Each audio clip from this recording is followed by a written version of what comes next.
चालू। Dear student, आज हम जो टेस्ट सीरीज चल रही है हमारी सेकंड ग्रेड साइंस की, उसमें फिजिक्स का पार्ट कर रहे हैं। जो 11/8/2025 को हुआ था पेपर, उसका फिजिक्स का पार्ट के सॉल्यूशन करने जा रहे हैं। एग्ज़ाम नज़दीक है तो आप ध्यान से देखना। इस टाइप के प्रश्न बनते हैं, पूरे रिवीजन टाइप पेपर था, पूरे सिलेबस का पेपर है फिजिक्स का। और तो फिजिक्स का पार्ट देखेंगे हम। देखो पहला प्रश्न, एक पिंड की स्थिति क्या दे रखा है? स्थिति जो त्वरण ए से गतिशील है और उसका व्यंजक आपको दे रखा है। व्यंजक दे रखा है के बराबर, ये के नहीं है, ये आपका क्या है? एक्स। स्थिति है ना, एक्स बराबर के ए की पावर एम टी की पावर एन से प्रदर्शित है, जहाँ टी क्या है? समय, ए क्या है? त्वरण, और तो एम तथा एन की विमा बताना है। एम तथा एन की विमा होगी। देखो प्रश्न, इस टाइप के प्रश्न बहुत बनते हैं, विमा पर आधारित है ना इस टाइप के प्रश्न। देखो एक्स क्या है आपका? एक्स क्या दे रखा है? विस्थापन है। क्या है? विस्थापन है। और अपन को पता है विस्थापन, अपन को क्या पता है? विस्थापन को किस में मापते हैं? मीटर में। किस में मापोगे आप? मीटर में। तो इसकी विमा लिखोगे, क्या आएगी विमा? L1। क्या आएगी विमा? L1, क्योंकि m भी क्या है? द्रव्यमान नहीं है और उसका समय भी नहीं होता इसमें, तो क्या है? मीटर होता है, L1 होता है। अब देखो दूसरी तरफ, देखो इस प्रकार के जो प्रश्न बनते हैं, इसमें देखो दोनों तरफ की विमा समान होनी चाहिए। दोनों तरफ की विमाएं समान होनी चाहिए। आपको पता है ए क्या है? ए क्या है? त्वरण है। त्वरण को किस में मापते हैं? मीटर बटे सेकंड का स्क्वायर। मीटर बटे सेकंड का स्क्वायर। और समय क्या होता है? ये क्या आपका समय है, और समय को किस में मापोगे आप? आपको पता है किस में लिखोगे? टी में लिखोगे। समय टी के रूप में लिखते हैं। और इसको किस विमा में लिखेंगे आपको? तो क्या आ जाएगा? L T minus two. अब हमें m तथा n, जो a की पावर m दे रखा है और t की पावर n के इसके मान देखने ज्ञात करने, तो दोनों की विमाएं क्या होनी चाहिए? बराबर होनी चाहिए। तो लिखो, देखो कैसे करोगे ऐसे प्रश्न को हम करेंगे। इसमें थोड़ा सा ऐड कर लेते हैं। ऐड करोगे,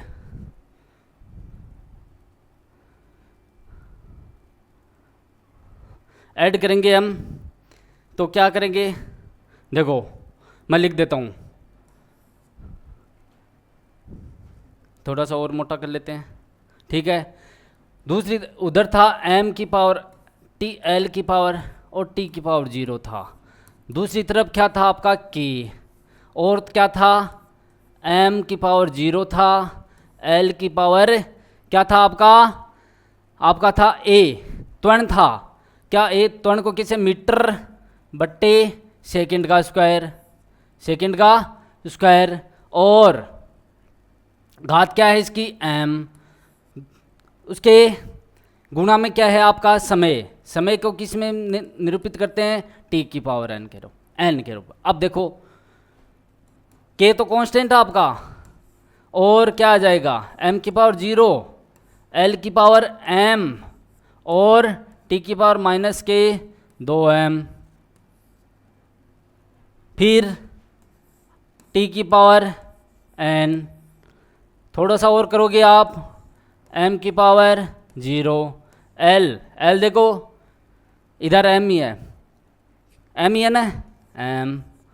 फिर t देखो, t की पावर माइनस के 2m प्लस का 1n, दोनों को क्या कर दिया? ऐड कर दिया हम। अब देखो इसके बराबर कर रहे हैं। किसके? इसके बराबर कर रहे हैं। अब देखो m की 0, ठीक है। l की घात 1 है, यहाँ पर l की घात m है। तुलना क्या करोगे आप? तुलना से घातें तुलना हो जाएंगी, तो क्या हो जाएगा? m की घात 1, ठीक है। फिर देखो टी की घात किधर है, इधर 0 है, तो क्या जाएगा टी की घात, तो आ जाएगा माइनस के 2m प्लस का n बराबर का 0। आपको पता है m बराबर 1 रखोगे आप तो क्या आ जाएगा माइनस के 2 प्लस n बराबर 0, और n आप निकालोगे तो क्या आ जाएगा n बराबर 2, n बराबर 2 आ जाएगा, n बराबर 2, m बराबर 1। अब देखो m बराबर 1, n बराबर 2, आपका बी ऑप्शन निकल कर आएगा। क्या आएगा, क्या निकल कर आया बी ऑप्शन, बी ऑप्शन क्या निकल कर आया आपका, वहीं देखा था हमने m बराबर 1 और n बराबर 2 निकल कर आया। ये बहुत ही सिंपल इस टाइप के प्रश्न बनते हैं, बहुत ईजी है, दोनों की तुलना कर लो आप, तुलना करने पर आपके आंसर आ जाएंगे। अगला प्रश्न देखो, एक पिंड का द्रव्यमान व आयतन दे रखा है। देखो द्रव्यमान कितना दे रखा है, द्रव्यमान दे रखा है इतना 5 प्लस माइनस 0.05, मतलब कि इसमें इतनी त्रुटि दे रखी है, कितनी 0.05, और तथा उसके आयतन में त्रुटि दे रखी है, आयतन क्या दे रखा है 1 प्लस माइनस 0.05 मीटर क्यूब। आयतन में त्रुटि आप बता सकते हो क्या होता है, v plus delta we, delta we है 0.05 प्लस माइनस की त्रुटि है, प्राप्त होता है। तो इसके घनत्व में अधिकतम संभावित प्रतिशत त्रुटि ज्ञात करना है। क्या ज्ञात करना है, इसके घनत्व में संभावित आपको क्या है त्रुटि ज्ञात करनी है। देखो घनत्व कैसे लिखते हैं, घनत्व है मैं यहाँ पे लिख देता हूँ, घनत्व है, घनत्व कैसे लिखते हैं, d से, d बराबर क्या होता है द्रव्यमान बटे आयतन, द्रव्यमान बटे आयतन m बटे v। अगर आप त्रुटि के रूप में लिखना चाहोगे, क्या है त्रुटि के रूप में, तो लिखोगे आप कैसे लिखोगे, डेल्टा d बटे d बराबर घन उसके आयतन में, सॉरी उसके द्रव्यमान में त्रुटि प्लस उसके आयतन में त्रुटि। ये है, हमें किस में प्रतिशत त्रुटि ज्ञात करना है, तो इसको प्रतिशत में बदल लेते हैं, डेल्टा d बटे d गुणा 100, ये प्रतिशत में आ जाएगा, डेल्टा m बटे m गुणा 100 प्लस डेल्टा v बटे v गुणा 100, ये आपकी प्रतिशत में। अब देखो आपको दे रखा डेल्टा v, मान रख दो, डेल्टा m 0.05, डेल्टा v 0.05, दोनों के समान है। फिर m का मान यहाँ पे 5 दे रखा है, यहाँ पे कितना दे रखा है, v का मान 1 दे रखा है, तो मान रख दो। देखो हमें किसकी ज्ञात करनी है, डेल्टा d बट्टे d गुणा 100 ज्ञात करनी है प्रतिशत में, ये ज्ञात करना है। डेल्टा m आपको दे रखा है 0.05, m का मान 5 गुणा 100 प्लस कर लो, क्या है इसका भी 0.05 बट्टे क्या है 1 गुणा 100, ठीक है। अब देखो सोल्व करोगे, 5 में 5 1, क्या आ जाएगा 0.01 गुणा 100, और इधर से भी क्या आ जाएगा 0.01 गुणा 100 करोगे, इसको आप सोल्व करोगे तो आपके पास क्या निकल कर आने वाला है, ये 5 है भैया ना, ये 5 हो जाएगा, तो क्या जाएगा यहाँ से 1% और ये 5% में दोनों, तो क्या जाएगा आपका 6%। त्रुटि कितनी हो गई 6%, किस में, डेंसिटी में, डेंसिटी में अधिकतम प्रतिशत त्रुटि कितनी हो जाएगी 6%। आपका ऑप्शन देखो, ऑप्शन नंबर आपका ए राइट आंसर है, 0.6% इसकी त्रुटि हो जाएगी। अगला प्रश्न देखो, सदिश आपके दे रखे हैं ए बी सी के परिणाम दे रखे हैं। देखो ए का परिणाम, ए का परिणाम क्या दे रखा आपको 3, बी का परिणाम आपको क्या दे रखा है 4, सी का परिणाम आपको क्या दे रखा है 5, इकाई में दे रखे हैं। अब देखो a प्लस बी बराबर सी है, आपको क्या दे दिया a प्लस बी बराबर सी है, तो सदिश a और b के बीच में कोण ज्ञात करना है, इसके बीच में आपको क्या ज्ञात करना है कोण। तो सबसे पहले देखो सीधी सी बात है कहने का कि इसका हम क्या कर लेते हैं, स्क्वायर कर लेते हैं। कैसे करोगे, आपको दे रखा सी बराबर ए और बी, आपको पता है क्या कर लोगे, वर्ग कर लोगे ए प्लस बी का स्क्वायर। ठीक है, अब देखो ए प्लस बी का क्या हो जाएगा, ए का स्क्वायर प्लस बी का square plus 2a dot B, A dot B. थोड़ा सा और कर लो, आ जाएगा ए का स्क्वायर बी का स्क्वायर 2a डॉट बी करोगे आप ए बी कोस थीटा। ये किसके बराबर है, सी के स्क्वायर के बराबर है। मान रख दो आप, सी का क्या मान है आपके पास 5, 5 का स्क्वायर करोगे कर लो, ए का स्क्वायर करो कितना है 3 का स्क्वायर, 4 का square 2, 3 into 4 cos of theta, cos of theta. अब देखो ए का स्क्वायर 25, सी का 9 प्लस 16 बराबर 4 × 12, 12 दूनी 24 cos of theta, 24 cos of theta. अब देखो 9 प्लस 16 कितना होता है 25, कितना होता है 25 प्लस 24 कोस ऑफ थीटा। 25 में से 25 घटाओगे 0 बराबर 24 कोस ऑफ थीटा। मैं लिख दूंगा कोस ऑफ थीटा कितना है 0। थीटा बराबर कैसे निकालोगे, इन्वर्स में ले जाओगे। आपको पता है कोस थीटा का मान 0 किस कोण पर होने वाला है, आपको पता है कितने पर होगा 90 डिग्री पर। थीटा बराबर कितना आ जाएगा, याद होना चाहिए। आपके त्रिकोणमिति के जो 20 क्या हैं अनुपात हैं, उसमें कोस थीटा साइन थीटा के मान 0 डिग्री 30 डिग्री 45 डिग्री 60 और 90 पर आपको याद होने चाहिए। कोस के साइन के टेन के तीनों के, तो थीटा बराबर 90 डिग्री। कोस का मान 90 डिग्री पर कितना होता है 0 होता है। तो आपका ऑप्शन नंबर ए इसका राइट आंसर हो गया। अगला प्रश्न देखो, फिर वेक्टर से ही है, वेक्टर से पक्का प्रश्न आता है। क्या है, आपको सदिश ए दे दिया, सदिश बी दे दिया, तो ए सदिश का बी सदिश पर क्या करना है, आपको प्रक्षेप ज्ञात करना है। क्या करना है, प्रक्षेप किसका, वेक्टर ए का बी पर प्रक्षेप। प्रक्षेप प्रोजेक्शन कैसे ज्ञात करोगे आप, कैसे करोगे, A vector A dot dot product दोनों का डॉट प्रोडक्ट बट्टे किसका कर रहे हो, ए का कर रहे हो, ए का बी पर कर रहे हो तो बी आ जाएगा। अगर बी का ए पर करते तो ए आ जाता।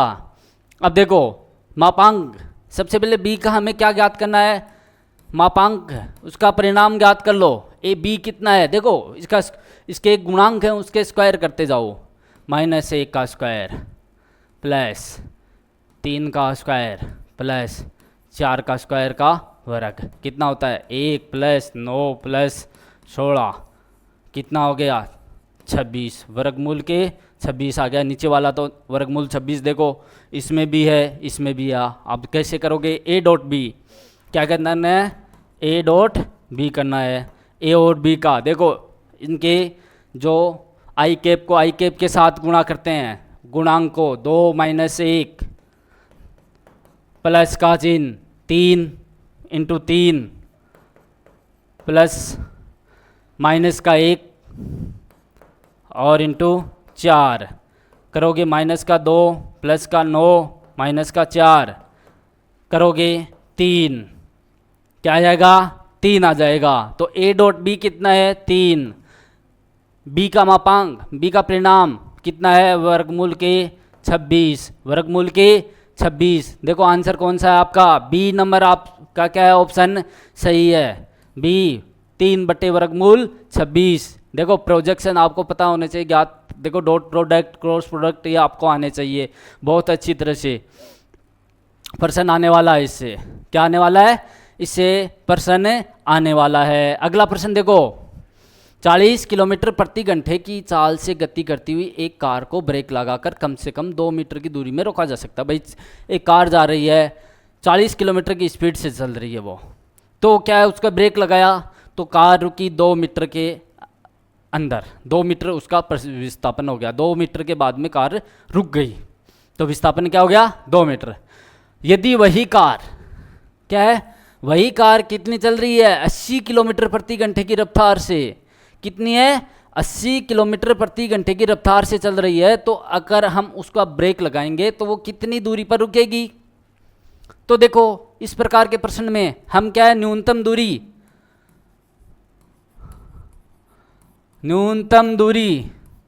तय करेगी ब्रेक लगाने पर, कितनी करेगी S बराबर यू स्क्वायर अपॉन, क्या लिखते हैं S बराबर यू स्क्वायर अपॉन क्या लिखोगे आप 2 इंटू ए, उसका त्वरण है को 2 से गुणा कर देंगे, ये दूरी आ जाएगी। अब देखो हमें S दे रखा पहले का, U दे रखा है, तो क्या है सीधा लिखते हैं S किसके समानुपाती होता है, उसकी चाल के वर्ग के समानुपाती हो गया, उसकी न्यूनतम दूरी है वो चाल के वर्ग के समानुपाती हो गया। दोनों का अनुपात कर लेते हैं, देखो S1 बट्टे S2 बराबर U1 का स्क्वायर बट्टे U2 का स्क्वायर। ठीक है, S1 अपन को देख रखा है कितना 2, S2 हमें ज्ञात करना है, U1 दे रखा है कितनी चाल है भाई 40 किलोमीटर प्रति घंटा की रफ्तार से वो चल रही है, बटे U2 कितना दे रखा है, अगर 80 हो जाए तो ठीक है काट दो, कितना जाएगा 1/2, कितना जाएगा ये 2 बट्टे S2 बराबर 1/2 का स्क्वायर, कितना जाएगा 1/4, और आप S2 करोगे क्रॉस मल्टीप्लाई करोगे इसका 2 के साथ 8 मीटर। कार कितनी दूरी पर रुकेगी भाई 8 मीटर की दूरी पर रुकेगी। थोड़ा सा क्या है कि कैलकुलेशन को फास्ट करने की कोशिश करो आप, क्योंकि फिजिक्स के पर्सन है 40 से लेकर 45 के बीच में रहने वाले हैं, तो आप कम से कम ये मान के चलो कि मैं 30 क्वेश्चन को अटेम्प्ट कर जाऊँ और वो सही हो, तभी आपके सिलेक्शन होने की संभावनाएं बढ़ जाएंगी। फिजिक्स के क्वेश्चन आप नहीं अटेम्प्ट करोगे तो संभावना ये मान के चलो कि आपका सिलेक्शन की बहुत कम होती है, तो आपको फिजिक्स करना ही पड़ेगा। और फिजिक्स में छोटे छोटे न्यूमेरिकल आते हैं जो सिर्फ कॉन्सेप्ट बेस और आपके फॉर्मूले पर आधारित होते हैं, बहुत से क्वेश्चन, कम से कम 15 से 20 क्वेश्चन आपको अगर थोड़ी बहुत भी आती है फिजिक्स में तो वो क्वेश्चन हो जाएंगे। देखो 8 मीटर है। अगला प्रश्न देखो, एम ए और एम बी द्रव्यमान के 2 पिंड क्रमशः ए और बी ऊंचाई से गिराया जाता है। भाई कितने ऊंचाई से, ए और बी ऊंचाई से, तो पिंडों द्वारा उन ऊंचाइयों में तय लगने में लगा समय, देखो ऊंचाई से गिराते हैं हम किसी पिंड को, तो पिंड को नीचे जो पृथ्वी है उसको छूने में कितना समय लगता है, आप लिखते हो, क्या लिखते हो, टी बराबर, आपको पता है क्या लिखोगे, टी बराबर क्या लिखोगे, समय, मैं लिख देता हूँ टी बराबर क्या लिखोगे 2h/g, 2h/g। देखो पिंड का द्रव्यमान कैसा भी हो लेकिन समय बराबर लेने वाला, क्योंकि वो उसकी ऊंचाई पर निर्भर करता है, उसके गुरुत्वीय त्वरण g का मान समान रहने वाला है। अब h, देखो एक पिंड a ऊंचाई से गिराते हैं, दूसरा पिंड b ऊंचाई से गिराते हैं, तो समय में कितना अनुपात, देखो अनुपात पूछा है तो मैं लिख देता हूँ। देखो पहला पिंड है t1, a मान लो है ना, a दे रखा है तो a के अनुसार पहला पिंड किस ऊंचाई से गिरा रहे, a से, दूसरा पिंड आपका b है, कितना b ऊंचाई से गिरा रहे हो, उसके द्रव्यमान का कोई मतलब नहीं रहता यहाँ पर।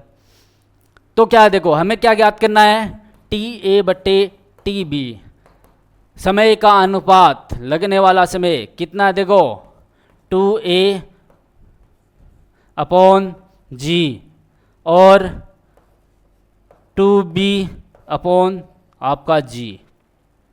ठीक है, अब देखो G से G कटने वाला है तो क्या आ जाएगा आपका, A ऊपर है और B नीचे है और इसका वर्गमूल, 2 से 2 भी कट जाएगा, क्या A/B का वर्गमूल, ये आपका ऑप्शन है, देख लेना वर्गमूल ए अनुपात वर्गमूल बी, इसको हम अनुपात के रूप में भी लिख सकते हैं। तो आपका क्या है, ए बटा बी का वर्गमूल एक साथ भी लिख सकते हैं। आपको ऑप्शन कैसा भी दे देगा वो। अगला 3 बॉक्स रखे हुए हैं देखो आपके सामने, एक्स वाई जेड एक टेबल पर रखे हुए हैं। इस पर कितना 4 न्यूटन का बल लगा, इस पर 5 का, इस पर 10 का। देखो 3 बॉक्स दे दिए, तीनों आपस में ऊपर रखे हुए हैं। देखो किताब रखते हो ना अपन किसमें, टेबल पर, तो क्या है इस प्रकार से रखी हुई हैं। ऊपर से आप कोई फोर्स लगा रहे हो तो ए पर अक्ष पर कितना 4 न्यूटन, वाई पर 5, जेड पर 10 न्यूटन लग रहा है। ठीक है, विराम में है। प्रत्येक ब्लॉक का भार चित्र में अंकित है। ठीक है, ब्लॉक वाई पर कार्यकारी नेट बल, देखो वाई कहाँ आपका, ये रहा वाई, ये रहा। और तथा जेड द्वारा वाई पर लगाया गया बल ज्ञात करने, 2 बल ज्ञात करने आपको। पहली बात, वाई ब्लॉक पर कार्यकारी नेट बल, देखो क्या है आपको ऊपर देखो किस में, देखो विराम में है, तो यही बल लग रहे हैं। तो ये क्या है, संतुलन की स्थिति है। और संतुलन की स्थिति में क्या होते हैं, बल क्या होते हैं, समान होते हैं। तो क्या है, तो कार्यकारी नेट बल समान हो गया, तो कार्यकारी फोर्स नेट कितना हो जाएगा, एफ का मान 0 हो जाएगा। एफ नेट 0, देखो ऑप्शन में जाओ आप, पहले में 4 न्यूटन नीचे की तरफ नहीं होगा 0, इसमें 4 न्यूटन नीचे की तरफ 0, मतलब इसका मतलब कि 2 ऑप्शन आपके कट गए।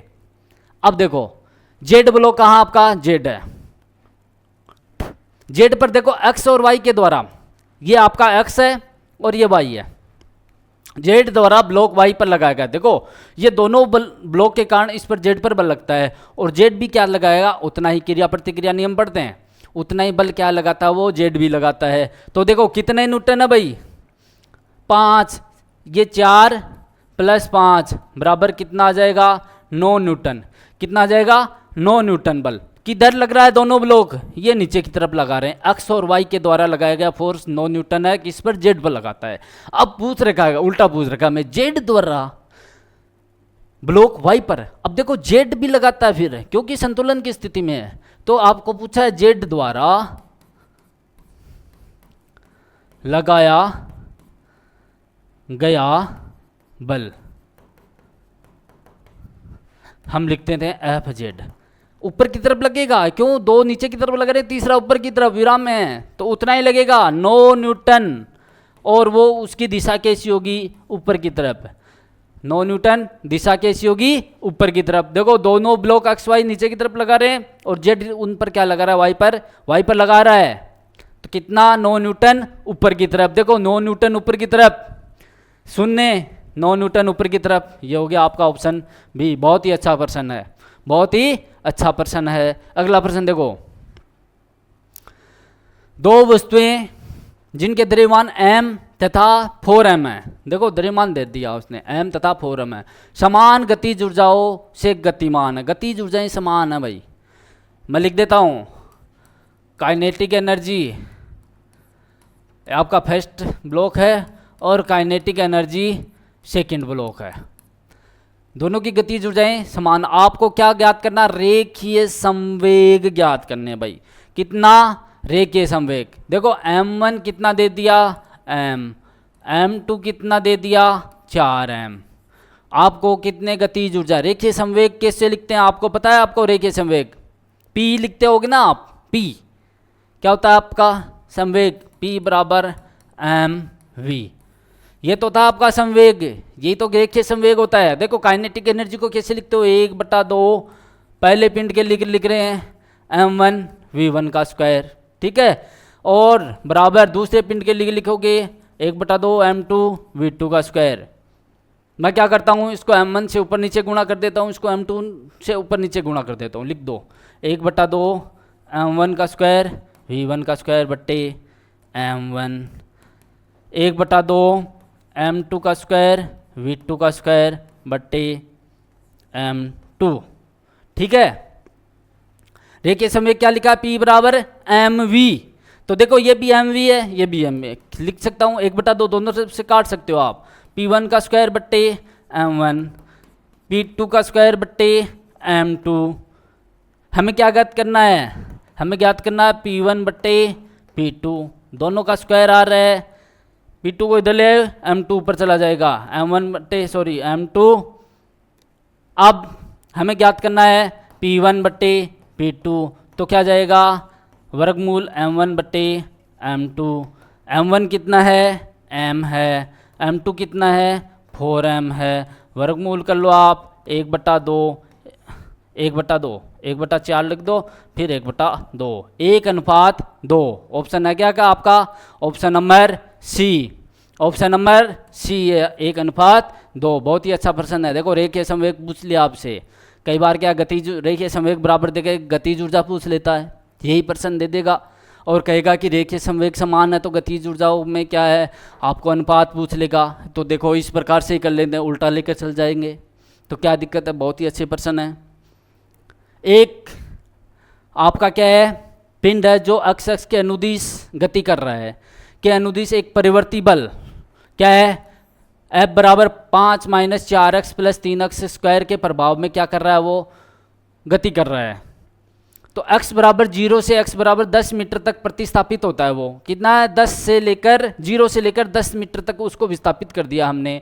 तो कार्य पूछ लिया, देखो कार्य, तो कार्य क्या लिखेंगे आपको, ये इन प्रश्नों में कार्य W क्या है, x1 से लेकर x2 तक विस्थापित कर दिया और फोर्स इंटू डेल्टा x का समाकलन कर लेंगे, कार्य हो गया, ये कार्य हो गया। देखो x1 आपको दे दिया 0, x2 कहाँ तक, 10 मीटर तक उसको विस्थापित कर रहे हैं, और फोर्स आपको दे दिया 5 -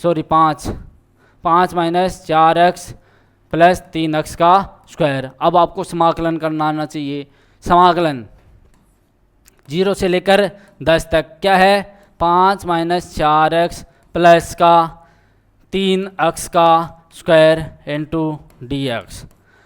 समाकलन करो 5 का, 5 तो क्या है, एक कांस्टेंट है, तो क्या करोगे, इसका समाकलन करोगे तो 5x माइनस 4x का करोगे, x का होगा x स्क्वायर, घात बढ़ जाएंगी, नीचे 2, 3 x की घात 3/3, और विमा क्या आ जाएगी, सॉरी उसका लिमिट क्या हो जाएगी, 0 से लेकर 10 तक हो जाएगी, 0 से लेकर 10 तक इसकी लिमिट हो जाएगी। अब देखो लिमिट का मान, x का मान जहाँ है 10 है ना, पहले अपर लिमिट फिर लोअर लिमिट, देखो लोअर लिमिट तो है ही 0, तो इसको रखने की ज़रूरत नहीं है, अपर लिमिट से अपन का काम हो जाएगा। तो देखो रखो मान 5 × 10 माइनस का चिन्ह है, फिर 4 गुणा x कितना है 10 और इसका स्क्वायर बट्टे 2 प्लस कितना है 3 गुणा 10 की घात 3/3। देखो 3 से 3 कट गया, 4 दूनी यार 5 कर लो, 10 × 5 50 माइनस का है 2 है, यहाँ से 10 का स्क्वायर 100, 2 गुणा 100 प्लस का चिन्ह है, 10 की घात 3 कितनी होती है, 1000 होती है।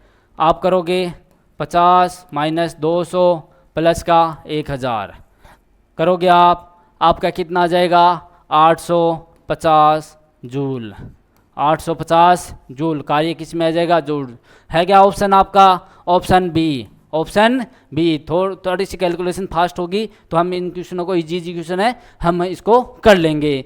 अगला प्रश्न, किसी पिंड पर बल F लगाने पर उसमें वेग v उत्पन्न, देखो हम किसी पिंड पर बाह्य बल फोर्स F लगा रहे हैं और उसमें वेग उत्पन्न होता है v, तो सामर्थ्य क्या होती है आपकी, शक्ति क्या होती है भाई, शक्ति क्या होती है, बल गुणा वेग। क्या करोगे आप, बल F और वेग v, सीधा सा ही है, तो F इंटू वी, शक्ति बल गुणा वेग, F इंटू वी, ये इसकी शक्ति हो जाएगी। ऑप्शन सी आपका सही हो जाएगा। अगला प्रश्न देखो, किसी कण पर बल, ये आपका फोर्स दे रखा है, ये क्या है आपका फोर्स है, और कार्यरत है जिसका सदिश स्थिति सदिश दे रखा है I - J + K, मूल बिंदु के परितः है, दिए गए बल का बल आघूर्ण ज्ञात कीजिए। बल आघूर्ण क्या है, आपका फोर्स दे दिया और एक स्थिति सदिश, यहाँ पर आपका क्या है, इस पर फोर्स लगा रहे हैं तो क्या है, ये क्या घूर्णन गति करेगा, क्या ज्ञात करना है, बल आघूर्ण, टॉर्क क्यू, टो ज्ञात करना है। अपन को पता है टो क्या होता है सदिश में, R cross F. Cross product करेंगे सदिश के साथ बल का, तो आपको पता है इसका करोगे तो क्या करोगे, क्रॉस प्रोडक्ट करना, आपको क्रॉस प्रोडक्ट करना है। किसका करना है, मैं लिख देता हूँ, आई माइनस जे माइनस के कैप, कैप लिख दो।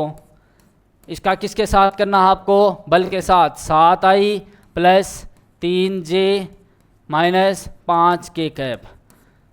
आपको इसके साथ इसके क्रॉस प्रोडक्ट करने हैं। अब देखो क्रॉस प्रोडक्ट है, डॉट प्रोडक्ट में तो आप सीधा कर दोगे कि आई का आई के साथ, जे का जे के साथ, के का के के साथ करो, के का के साथ करो। इसमें क्या करोगे, इसमें आप मैट्रिक्स बनाओगे, लिखोगे आई जे के, आई जे के, फिर क्या लिखना है, इसके गुणांक लिखने हैं। आई का गुणांक कितना है, 1, जे का -1, के का 1, दूसरे में 7, 3 माइनस के 5 कर लो आई। इन दोनों को छुपा दो, किसको, इसको, इन दोनों को छुपाओगे आप तो क्या आ जाएगा आपका, क्रॉस 5 इंटू 1 क्या जाएगा 5, माइनस के दोनों प्लस के हो जाएगा, और माइनस का 3, बाद में दूसरा के माइनस में रहता है। अब की बार ऊपर वाले को और इसको छिपाओगे बीच वाले को, क्या रहेगा 5 और 1, तो माइनस का 5 और माइनस का 7, जे कैप, इसको छुपाओगे 3 माइनस और क्या हो जाएगा 7 आ जाएगा। करो क्या आ जाएगा 2i माइनस 7 और 5 12 प्लस के 12j के कैप सॉरी प्लस के 10 आपका जे कैप, आई ये आपका जे रहेगा, क्या रहेगा ये जे रहेगा, और ये आपका के रहेगा, ये आपका क्या रहने वाला जे, ये आपका के, ये 12 जे कैप प्लस के 10 के कैप। आपका ऑप्शन क्या आ जाएगा, 2 12 10, 2 12 10 आई जे के। इसमें भी 2 10 12 है, ये नहीं होगा, तो ये आप इसको क्रॉस प्रोडक्ट करना थोड़ा सा अगर आता है तो आपके ये प्रश्न हो जाएगा। अगला प्रश्न देखो, 2 गुणनपिंड हैं आपके ए और बी, जिनके जड़त्व आगुण दे रखे हैं आई ए और आई बी। क्या दे रखा है, जड़त्व आगुण, और आई, ये सबसे इंपॉर्टेंट चीज़ दे रखी है भाई इसमें, आई ए ग्रेटर देन आई बी, मतलब आई ए का मान ज़्यादा है, तो कोणीय संवेग किसके बराबर है। देखो कोणीय संवेग कौन सी गति है, घूर्णन गति है, और घूर्णन गति में हम कोणीय संवेग को कैसे लिखते हैं, कोणीय संवेग कहाँ से आएगा हमारा, कोणीय संवेग कहाँ से आएगा, एल लिखते हैं ना। तो क्या आपको पता है काइनेटिक एनर्जी क्या है, कोणीय संवेग बराबर हैं, तो आपको बताना है गतिज ऊर्जा में संबंध, किसमें, गतिज ऊर्जा। क्या लिखते हुए घूर्णन गति में, आई 1/2 आई ओमेगा स्क्वायर, जड़त्व आघूर्ण और उसके घूर्णन वेग का स्क्वायर, ठीक है। पिंड क्या है आपका, फेस्ट है, आई ए ओमेगा ए लिख दिया, ठीक है। वही बात थोड़ा सा और करेंगे, इसको कैसे करोगे, आई है तो हम लिख देते हैं आई ए का स्क्वायर ओमेगा ए का स्क्वायर बट्टे आई ए, ऊपर नीचे। अब ये क्या होता है आपको पता है क्या, कोणीय संवेग, जिसे आप जे भी लिखते हो या एल बी, क्या होता है आपका आई ओमेगा, क्या होता है ये आई ओमेगा कोणीय संवेग, ये आई ओमेगा है, तो ये आपका क्या है कोणीय संवेग। तो क्या है आप लिख सकते हो 1/2 एल ए का स्क्वायर बट्टे आई ए, या जे ए भी लिख सकते हो। इसी प्रकार दूसरे के लिखोगे काइनेटिक एनर्जी, क्या लिखोगे 1/2 आपका एल बी का स्क्वायर आई बी का स्क्वायर, जे भी लिख सकते हो आई बी एल बी लिख सकते हो, देखो दोनों हैं। अब देखो हमें इनकी गतिज ऊर्जा में संबंध देखना है। अब देखो आई ए ज़्यादा है आई बी से, अब देखो आई ए ज़्यादा है ना, ये और ये देखो आई ए ज़्यादा हो गया, तो के ए का मान क्या है, आपकी गतिज ऊर्जा जो पिंड फर्स्ट के लिए है वो कम हो जाएगी। क्यों, आई ए का मान आई ए पर ही निर्भर करती है, किस पर? जड़त्वागुण। जड़त्वागुण फर्स्ट जो ए पिंड है उसके जड़त्वागुण का भाग लग रहा है। अगर आई ए का मान ज़्यादा है तो के ए का मान कम होगा, और आई बी का मान क्या होगा आपका, क्या हो जाएगा, कम है, तो के बी का मान क्या आ जाएगा आपका, के बी का मान कम रहेगा। तो हम लिख सकते हैं के ई ए और के ई बी, ये आपका निकल कर आएगा। मतलब कि काइनेटिक एनर्जी ओ पिंड फर्स्ट के लिए और काइनेटिक एनर्जी पिंड सेकंड के लिए किसकी ज़्यादा होगी, बी पिंड की ज़्यादा होगी। तो बी की गतिज ऊर्जा ए की गतिज ऊर्जा से आपका क्या हो जाएगी, ज़्यादा हो जाएगी। ऑप्शन देखो सी, ऑप्शन सी। ये भी क्या है आपका, अच्छा प्रश्न है, बहुत ही बढ़िया प्रश्न है, थोड़ा सा देख लेना, ये आराम से देखो। आई ए का भाग लग रहा है, किसका, आई ए का भाग लग रहा है, आई ए का भाग लग रहा है। तो आई ए जिसके लिए ज़्यादा हो गया उसके लिए काइनेटिक एनर्जी कम, और जिसके लिए कोणीय जड़त्वागुण का मान कम उसके लिए क्या है, गतिज ऊर्जा ज़्यादा। बी के लिए आई ए क्या है, कम है, आई बी, तो क्या हो गया, इसकी गतिज ऊर्जा ज़्यादा होगी। अगला प्रश्न देखो, एक पतली छड़ जिसका द्रव्यमान m है वह लंबाई l है। देखो आपके पास क्या दे रखा है, एक ये छड़ दे रखा है और इसकी लंबाई देखी l दे दी, ठीक है, और क्या है इसका द्रव्यमान m दे दिया, ठीक है। किसी इस छड़ के किसी एक सिरे से लंबाई के अक्ष सापेक्ष जड़त्वागुण ज्ञात करना है, ये ज्ञात करना आपको आई डैश, ठीक है। हमें पता है अगर इसके बीचों बीच लंबाई के लंबवत जो उसके क्या है द्रव्यमान केंद्र से होकर जाने वाली जो रेखा है उसके लिए जड़त्वागुण हमें पता होता है। जड़त्वागुण क्या लिखते हैं वो इसके लिए आपको पता है क्या है, मैं लिख देता हूँ, लंबवत अक्ष जो केंद्र से पारित हो उसके लिए, लंबवत अक्ष जो केंद्र से पारित हो उसके लिए आई क्या लिखते हो, एम एल स्क्वायर बट्टे 12। किसके लिए, छड़ है आपकी, छड़ है बीचों बीच जा रही है, लंबाई के लंबवत जो केंद्र से पारित हो गई, इसके लिए आप क्या लिखोगे, एम एल स्क्वायर बट्टे 12 लिखोगे। अब आपको पता है ये लंबाई कितनी है भाई, एल बट्टे 2 है, लंबवत अक्ष पर में लगा दो, कौन सी, समांतर अक्ष, क्यों समानांतर है ना, समानांतर अक्ष पर में लगाओगे, दो पर में होती है हमारी लंबवत अक्ष और समानांतर अक्ष, ये कौन सी है, समानांतरी है, तो समानांतर अक्ष में, समानांतर अक्ष पर में से आई डैश कैसे लिखोगे, आई डैश लिख रहे हो, लंबाई के लंबवत जो क्या है एक सिरे से पारित होती है, I plus M L, M L आता है ना, एल कितना है केंद्र से कितनी दूरी पर, एल बटे 2, आई कितना है भाई, आई है एम एल स्क्वायर बट्टे 12 और ये आ जाएगी एम एल स्क्वायर बट्टे 4।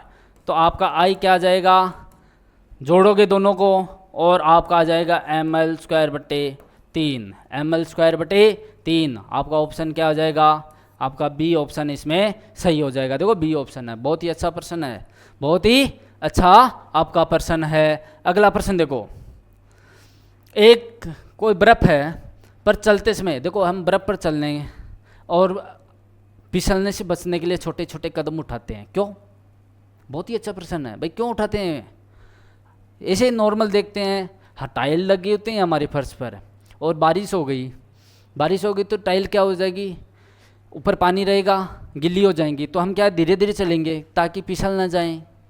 भाई क्यों फिसल ना जाएं, क्या कारण है ऐसे, भाई छोटे छोटे कदम क्यों रखते हैं, बर्फ़ का घर्षण अधिक होता है, नहीं भाई न्यूनतम होता है, कम होता है भाई, कम होगा, अधिक होगा तो हम तो भाग सकते हैं, दौड़ लगा सकते हैं, अगर घर्षण बल ज़्यादा है तो। दूसरी बात, अभिलंब प्रतिक्रिया बल अधिक होगा, यह भी गलत बात है। तीसरा देखो, बर्फ़ का घर्षण कम होता है, सही बात है, घर्षण कम होगा तभी तो धीरे धीरे कदम उठाएंगे हम, बारिश होती है घर पर भी ये प्रैक्टिकल करते हैं, घर पर भी टाइल बाहर लगी होती हैं, गिल्ली हो जाती हैं बारिश में या पानी गिर जाता है, तो हम फिर क्या आराम से संभल कर चलते हैं धीरे धीरे कि कहीं फिसल ना जाएं। क्यों? क्योंकि घर्षण बल क्या हो जाता है, कम हो जाता है, जिसके कारण हम धीरे धीरे चलेंगे ताकि फिसल कर गिर ना जाएं। तो अब यही कारण है इसका अभिलंब, इसका क्या घर्षण कम होता है। अगला प्रश्न देखो, 2 kg द्रव्यमान का एक संगमरमर का टुकड़ा बर्फ पर रखा है। भाई ये बर्फ है और इस पर एक 2 kg का टुकड़ा रख दिया। जब इसे 6 मीटर प्रति सेकंड के वेग से, देखो बल लगा दिया और कितना लगाए, इसको वेग कर दिया 6 मीटर प्रति सेकंड के वेग से, ये क्या क्या कर रहा है, गति कर रहा है। तो ये है 10 सेकंड में घर्षण के कारण एक रुक जाता है। भाई बल लगा के छोड़ दिया और क्या थोड़ी देर बाद में रुक जाएगा। कितनी? t बराबर ये दे दिया, t बराबर 10 सेकंड में वो क्या है, रुक जाएगा। तो हमें क्या ज्ञात करना है, घर्षण गुणांक क्या ज्ञात करना है, ज्ञात करना है। आपको क्या ज्ञात करना है, घर्षण गुणांक। तो सबसे पहले त्वरण ज्ञात करना पड़ेगा हमें। त्वरण कहाँ से, हम गति का प्रथम समीकरण लगाएंगे। गति का प्रथम समीकरण क्या होता है आपको पता है, v बराबर u plus A T. v अंतिम वेग 0 है, u कितना दे रखा आपको 6, a का मान ज्ञात करना है, t का मान 10 सेकंड दे रखा है। आप a ज्ञात करोगे कितना आ जाएगा, 0.6 मीटर बटे सेकंड का स्क्वायर, सेकंड का स्क्वायर। ठीक है भाई, त्वरण निकल गया। अब देखो इस पर क्या ज्ञात करना है, हमें एक फोर्स लगता है घर्षण बल, नीचे की तरफ n लगेगा, सो mg, और ऊपर की तरफ आपका नॉर्मल अभिलंब फोर्स। तो क्या आप क्या लिख सकते हो, Fs बराबर म्यू एम जी। म्यू आपको क्या है, घर्षण गुणांक का मान ज्ञात करना है, म्यू का मान क्या ज्ञात करना है आपको, म्यू का मान ज्ञात करना है। तो देखो मान रख दो इसमें, जी का मान भी आपको दे रखा है, क्या दे रखा है, जी का मान भी। देखो एफ बराबर क्या लिख सकते हो आप, M A mu M G. देखो एम ए बाहरी फोर्स के बराबर हो जाएगा या इससे ज़्यादा होगा, तभी तो ये गति कर रहा है। एम है, एम कितना, देखो एम को एम से काट सकते हैं, दोनों बराबर हैं। ए कितना है, 0.6। म्यू आपको ज्ञात करना है 0, ये 10 होता है म्यू। तो क्या आप ज्ञात कर सकते हो, 0.6 बट्टे 10 आ जाएगा और आ जाएगा 0.06। घर्षण गुणांक का मान क्या जाएगा, 0. आपका क्या आ जाएगा, 0.6 आ जाएगा, स्थैतिक घर्षण हो जाएगा ये ना। तो क्या हो जाएगा, 0.06 आपका ऑप्शन डी आ जाएगा। बहुत अच्छे प्रश्न आएंगे, बहुत ही अच्छा प्रश्न है। देखो गति का प्रथम समीकरण भी लग रहा है इसमें। ए कहाँ से ज्ञात करोगे आप, नहीं ए कहाँ से ज्ञात करोगे, तो अच्छा प्रश्न है, परीक्षा की दृष्टि से इंपॉर्टेंट प्रश्न। अगला प्रश्न देखो, 2 उपग्रह ए और बी हैं, क्रमशः पी ग्रह के चारों ओर 4r और r त्रिज्या की वृत्तीय कक्षा में गति करते हैं तथा उपग्रह ए की चाल 3v है, तो बी की चाल आपको ज्ञात करनी है। देखो आपका फर्स्ट उपग्रह r है, उसके लिए क्या दे रखा है, 4r त्रिज्या है, और r भी कितना दे रखा है, r त्रिज्या है का। आपका क्या है, कोई उपग्रह हैं जो एक ग्रह के चारों ओर चक्कर लगाते हैं। भाई आपका ये ग्रह है और ये आपको चक्कर लगा रहे हैं, ये चक्कर लगा रहे हैं। आपका ये ग्रह, ये ए मान लो, ये ए मान लो, ये बी मान लो। इसके लिए आपको r दे रखा है, इसके लिए आपको दे रखा है 4r, ये तो दे रखा है। अब देखो, अब हमें वेग, उपग्रह है ए की चाल दे रखी है, आप उनको पता है उपग्रह किस वेग से गति करेगा, हम ज्ञात कर सकते हैं उपग्रह की कक्षीय चाल या वेग मान लो, क्या लिखते हो आप, √gm/r लिखते हो, √gm/r। अब देखो 2 उपग्रह हैं, आपको r दे दिया, m का मान दोनों के लिए क्या हो जाएगा, समान होने वाला है। क्यों, क्योंकि पिंड जिसके चारों ओर चक्कर लगाते हैं ग्रह है, उसका है ये ग्रह का ही, इसका क्या है, द्रव्यमान है r। अब देखो फर्स्ट के लिए va आपको क्या दे रखा है भाई, va आपको कितना 3v दे दिया, और gm/a के लिए आपको कितना है भाई, 4r है ना, ये 4r इसको थोड़ा सा जी एम का मान निकाल लेते हैं हम, यहाँ से जी एम का मान निकाल लो। तो स्क्वायर करोगे तो क्या है, 9v का स्क्वायर बराबर जी एम बटे 4r। थोड़ा सा और कर लो, जी एम निकल कर आ जाएगा आपका 4r इंटू 9v स्क्वायर। ये लो। दूसरे के लिए क्या कर रहे हैं, बी के लिए क्या लिखोगे आप, जी एम बट्टे आर ही है ना, आर भी लिख दो। मैं और करूँगा, जी एम का मान क्या है भाई, 9v स्क्वायर गुणा 4r बट्टे आर भी कितना है, आर से आर कट गया। थोड़ा सा इसको सोल्व करोगे, 9 4 36, वी स्क्वायर 36 का आपका पता है 6 होता है, वी स्क्वायर का वी 6v, किसका मान, वी बी का मान, वी बी का मान कितना आ जाएगा 6v। ये आपका ऑप्शन देख लो कौन सा ऑप्शन है भाई, ऑप्शन नंबर बी है, ऑप्शन बी है। बहुत ही अच्छा प्रश्न है ये भी, बहुत ही अच्छा प्रश्न है। अगला प्रश्न देखो, उस ग्रह का प्लाइन वेग क्या होगा जिसका द्रव्यमान पृथ्वी से 6 गुना है। भाई पृथ्वी से 6 गुना है, हमें नहीं पता भाई मास किसके लिए, ग्रह का, जी लिख देते हैं या पी लिख दो, पी लिख दो, किससे 6 गुना पृथ्वी के द्रव्यमान से, पृथ्वी का द्रव्यमान का 6 गुना है। और त्रिज्या, त्रिज्या कितनी है भाई, दुगुनी, किसकी, पृथ्वी की, आरी अर्थ की दुगुनी है। भाई ये चीज़ आपको दे रखी है। प्लाइन वेग कैसे लिखते हैं, जिसमें एम और आर दोनों हो, प्लाइन वेग कैसे लिखोगे आप, प्लाइन वेग क्या लिखोगे, वीपी कैसे लिखोगे, 2gm, पृथ्वी के लिख रहे हैं ना, आर ए, ये होता है, ये होता है। अब हम किसके लिए लिख रहे हो, हमें याद करनी है उस प्लेनेट के लिए जिसके हम ज्ञात करेंगे, तो वीपी लिख दो, कोई दिक्कत नहीं है, 2gm उस प्लेनेट का और आर उस प्लेनेट का। आपको एम भी दे रखा है कितना, 6 गुना है, आर भी कितना है, 2 गुना है, लिखते जाओ 2 गुना, जी तो सेम है, ये 6 है, एम ई बटे 2 कितना, आर ई। भाई फर्क तो इतना ही पड़ा, इसमें भाग लगाएंगे तो कितनी बार गई ये, 3 बार पूरे के है। तो मैं लिख दूंगा वीपी बराबर वर्गमूल 3 इंटू वर्गमूल में लिख दो 2gme अपॉन आर ई। ये कितना है, पृथ्वी के लिए है, तो आप पृथ्वी के लिए लिख रहे हो ये, तो क्या है वर्गमूल 3 इंटू वी ई, वर्गमूल 3 इंटू वी। देखो आपका ऑप्शन ये है। देखो अगर आपको फॉर्मूले याद हैं तो पर्सन इजी है, अगर फॉर्मूले नहीं याद है तो फिर आप तुक्का भी लगाओगे तो आपका सही नहीं होने वाला है, सही नहीं होने वाला। सब आप जैसे आ रहे हैं, देखो थोड़ा सा भी चेंज हो गया तो 3 आ जाएगा ही, वर्गमूल 2 कितना करोगे, तुक्का लगाओगे। तो ये बहुत ही अच्छा प्रश्न है।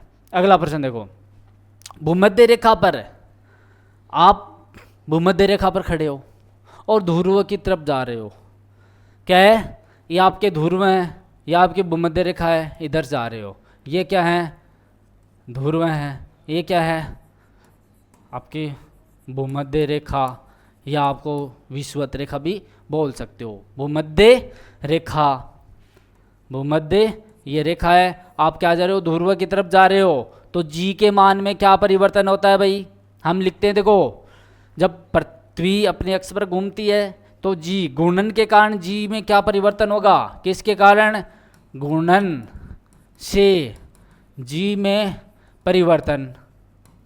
कैसे लिखोगे, जी डैश बराबर g minus omega square R cos of lambda, omega square R cos of lambda. देखो भूमध्य रेखा पर लेमडा का मान क्या होने वाला है भाई, आपको पता है, भूमध्य रेखा पर यहाँ पर लेमडा बराबर 0, यहाँ पर लेमडा बराबर क्या आएगा, 90 आ जाएगा।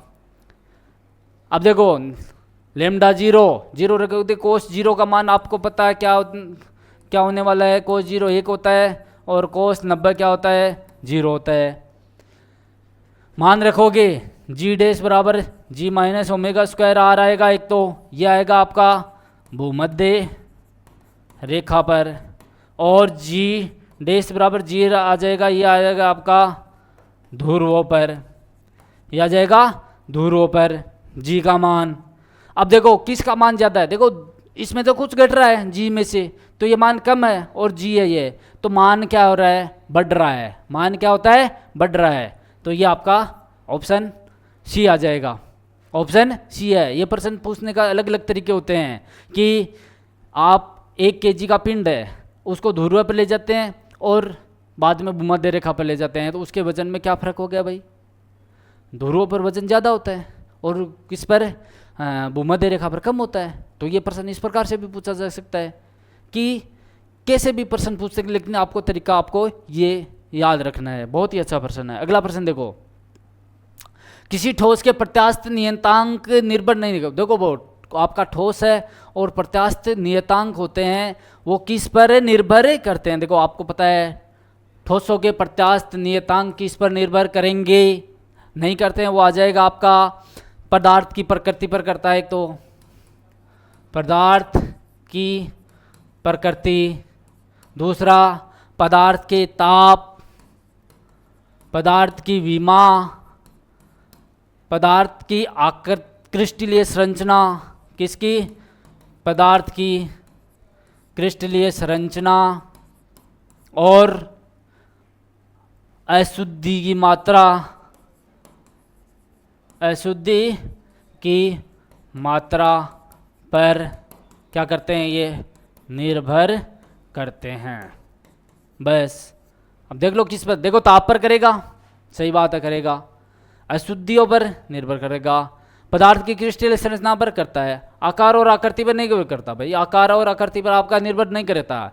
आकार कैसा भी हो सकता है, आकृति कैसी भी हो सकती है, उस पर आपका प्रत्यास्थता गुणांक निर्भर नहीं करता है। किस पर, पदार्थ की प्रकृति, किस पदार्थ से बना हुआ है, ताप, टेम्परेचर कितना है, विमा, क्रिस्टलीय संरचना, अशुद्धि की मात्रा, इन पर ये निर्भर करते हैं, बाकी पर नहीं निर्भर करते हैं। किस पर, आकार आकृति पर नहीं करते हैं। एक प्रश्न कैसे भी दे सकते हैं आपके, 1 2 3 4 5 5 चीज़ों पर निर्भर ये करता है। बहुत ही अच्छा प्रश्न। अगला प्रश्न देखो, पाइसन निष्पत्ति, क्या ये निष्पत्ति है भाई, निरुपत्ति बोल या निष्पत्ति, पाइसन निष्पत्ति का मान किन के मध्य होता है भाई, पाइसन निष्पत्ति का मान -1 से लेकर 1 के मध्य होता है। -1 से लेकर आधा क्या होता है, -1/1 से लेकर 1 से 1/2 तक।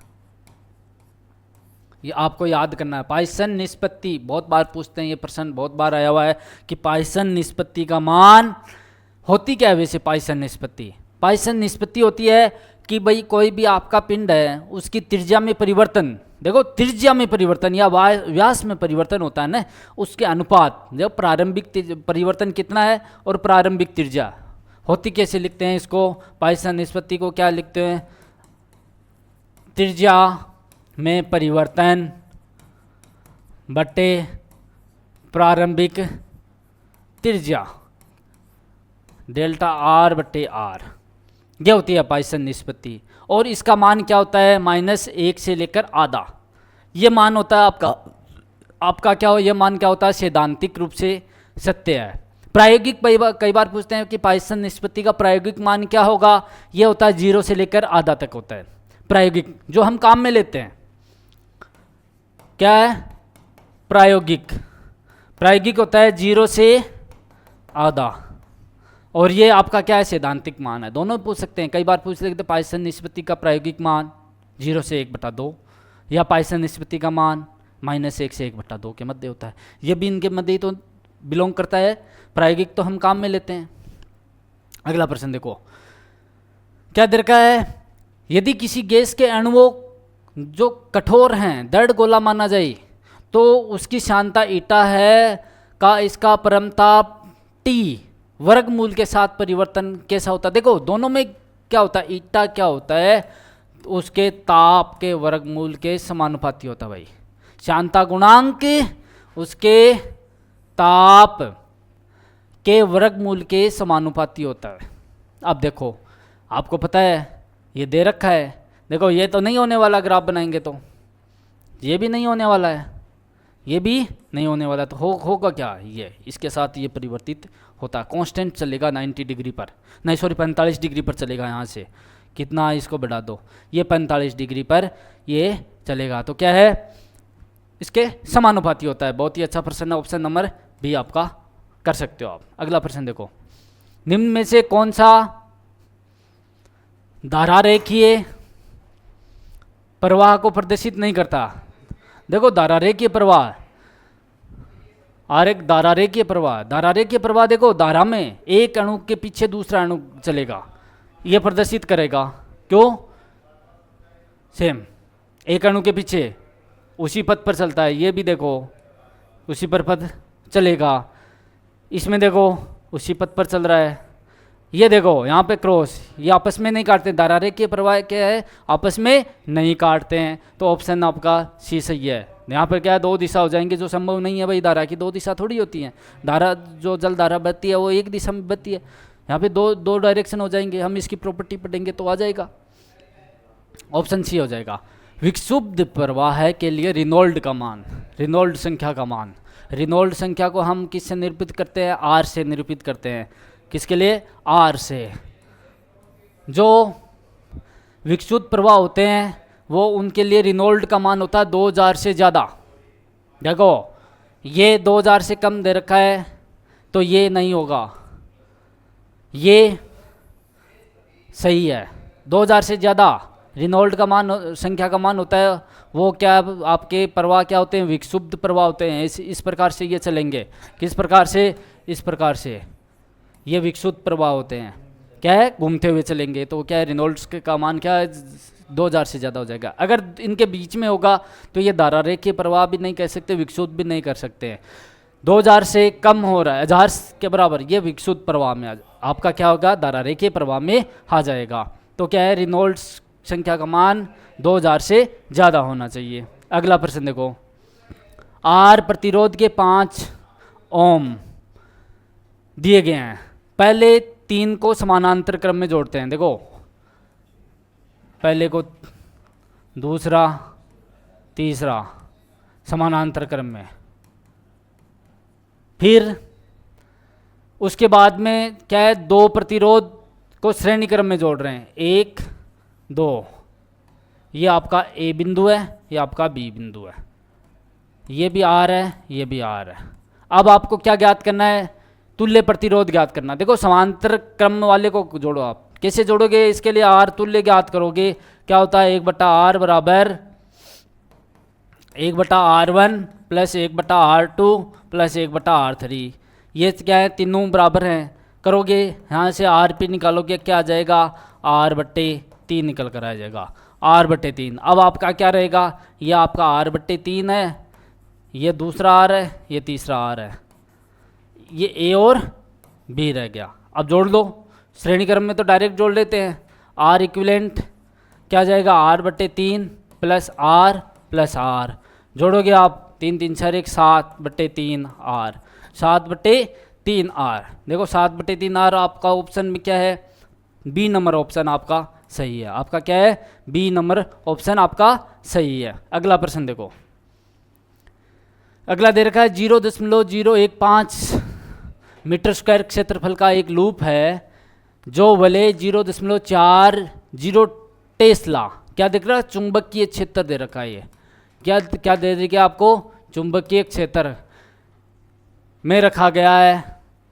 यदि तल क्षेत्र से 30 डिग्री का कोण बनाता है। देखो ये आपका क्या है, चुंबकीय क्षेत्र है, और इसमें एक आपका ये लूप दे दिया, और ये इसके साथ, इसका क्षेत्रफल इसके साथ कितना, 30 डिग्री का कोण बना रहा है, 30 डिग्री का कोण बना रहा है। तो इसके लिए हम चुंबकीय फ्लक्स फाई कैसे लिखोगे, ये तो क्या है, बी की डायरेक्शन है और ये ए की डायरेक्शन है आपकी। चुंबकीय फ्लक्स फाई को कैसे लिखोगे, फाई बराबर B.A, बी और ए।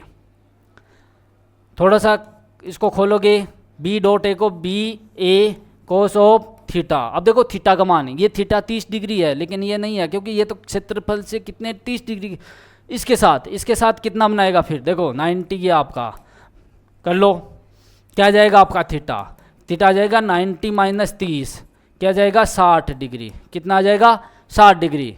तो बी का मान आपको दे रखा है कितना 0.4, ए का मान दे रखा 0.015 और T cos theta cos 60 degree. करोगे 15 चौको 60, 1 2 3 4 पर दशमलव लगा दो और यह आ जाएगा क्या कोस 60 डिग्री। कोस 60 डिग्री का मान कितना होता है 1/2। करोगे आ जाएगा 0.003। थोड़ा सा और करोगे, आपके ऑप्शन में नहीं है ऐसा, तो क्या है 3 मिली वेबर। तो आ जाएगा ये 3 गुणा 10 की घात -3, क्या आ जाएगा वेबर। क्या आ जाएगा 3 गुणा 10 की घात 3। थोड़ा सा क्या इसमें मिली दे दिया, या 10 की घात 3 भी लिख सकते हैं। तो इस प्रकार से ये ऑप्शन नंबर सी आपका हो जाएगा। 69 नंबर प्रश्न देखो, निम्न कथनों पर विचार कीजिए। भाई 2 कथन दे रखे हैं, पहला और दूसरा। किरचॉफ के नियम पर है। किरचॉफ का संधि नियम है जो क्या है आवेश संरक्षण का अनुसरित करता है। भाई करता है भाई, आवेश संरक्षण के नियम पर यह आधारित होता है, सही बात है। दूसरा किरचॉफ का लूप नियम है जो वोल्टेज वाला है, ऊर्जा संरक्षण का पालन करता है भाई, दोनों करते हैं, दोनों सत्य हैं। पर कथन फर्स्ट और सेकंड दोनों सत्य हैं। अगला प्रश्न देखो, किसी चालक में धारा प्रवाहित करने पर इसके चारों ओर चुंबकीय क्षेत्र उत्पन्न हो जाता है। यह नियम देखो, चालक में धारा क्या कर रहे हैं, धारा प्रवाहित कर रहे हैं और तो इसके चारों ओर चुंबकीय क्षेत्र उत्पन्न हो जाता है। तो ये नियम कौन सा नियम कहलाता है, ये आपका कौन सा नियम है, एम्पियर का नियम है। कौन सा, एम्पियर का नियम। देखो ये रहा एम्पियर का। लेंज का नियम क्या करता है, उस जो धारा प्रवाहित करता है ना, उस बल का वो विरोध करता है जिसके कारण उसकी उत्पत्ति होती है। ये विरोध वाला हो गया। ओम का नियम V बराबर IR होता है। मैक्सवेल नियम अलग होते हैं, 4 नियम होते हैं। तो क्या है, ये एम्पियर का नियम है। ये क्या है, एम्पियर का नियम है। अगला प्रश्न देखो, अगला है, एक व्यक्ति 2 मीटर से अधिक दूरी की वस्तुओं को नहीं स्पष्ट क्या कर सकता है, स्पष्ट वो नहीं देख सकता। ठीक है, तो उसकी दृष्टि को सही करने के लिए आवश्यक लेंस, भाई 2 मीटर से ज़्यादा वस्तु को नहीं देख सकता है, तो फोकस दूरी ज्ञात करनी है हमें। क्या इस लेंस की फोकस शक्ति ज्ञात करनी है 1/f। तो f का मान कितना है 2 मीटर है। 2 मीटर का लेंस, कौन सा लेंस काम में लेंगे हम, कौन सा, अवतल लेंस। क्या है, अवतल लेंस। इस दोष को दूर करने के लिए हम अवतल लेंस को काम में लेंगे। और अवतल लेंस की फोकस दूरी होती है ऋणात्मक। तो P बराबर -1/f। क्या दे रखा है 2 कि जाएगा 0.5 डायप्टर। 0.5 डायप्टर किस में, माइनस में, 0.5 डायप्टर। अगला प्रश्न देखो, खगोलीय दूरदर्शी आपका है जिसमें अभिदर्शक लेंस है और नेत्रिका लेंस, 2 होते हैं। नेत्रिका पास में और अभिदर्शक आगे रहेगा। तो क्या है, अभिदर्शक की फोकस दूरी क्या होती है भाई, नेत्रिका से हमेशा ज़्यादा होती है। अभिदर्शक की जो फोकस दूरी होती है f लिखते हैं किसके लिए, ऑब्जेक्ट की, वो f ही से ज़्यादा होती है। क्या होती है, नेत्रिका से ज़्यादा हो गई, तभी हम क्या दूर की वस्तु को स्पष्ट देख सकते हैं। ये चीज़ इसमें आती है। अगला देखो, इंद्रधनुष के निर्माण में सूर्य से प्रकाश किरण का पानी की बूंदों में होता है। देखो इंद्रधनुष का निर्माण होता है तो क्या अंतरिक्ष में पानी की बूंदें होती हैं ना, उस पर क्या होता है, एक तो विक्षेपण होता है और एक तो होता है पूर्ण आंतरिक परावर्तन। और विक्षेपण दोनों क्रिया होती हैं, तभी हम क्या होते हैं, वो इंद्रधनुष हमें दिखाई देती हैं, जो 7 रंगों में विभक्त होती है, विबज्योर के रूप में चलती है। तो क्या है, ये विक्षेपण भी हो गया और पूर्ण आंतरिक परावर्तन हो गया, दोनों घटनाएं इसमें शामिल होती हैं। अगला प्रश्न देखो, एक विद्युत द्विध्रुव के कारण अक्षीय रेखा पर अक्ष दूरी पर स्थित एक बिंदु है जिस पर विद्युत क्षेत्र का परिणाम दे रखा E। देखो अक्ष किस पर, अक्ष पर आप EX लिखते हो, क्या होता है 2kp/r⁻³ EX के लिए। तो इसी द्विध्रुव के कारण निरक्षीय बिंदु पर विद्युत क्षेत्र का परिणाम किसके लिए, E निरक्ष। ये तो आपको E दे दिया। ई निरक्ष क्या लिखते हो आप, के पी आर की घात 3। ये कितना, देखो दोनों को आप तुलना करोगे तो क्या आ जाएगा, इसका दुगुना है, तो ई निरक्ष क्या आ जाएगा आपका 2 गुणा ई, ई एक्स।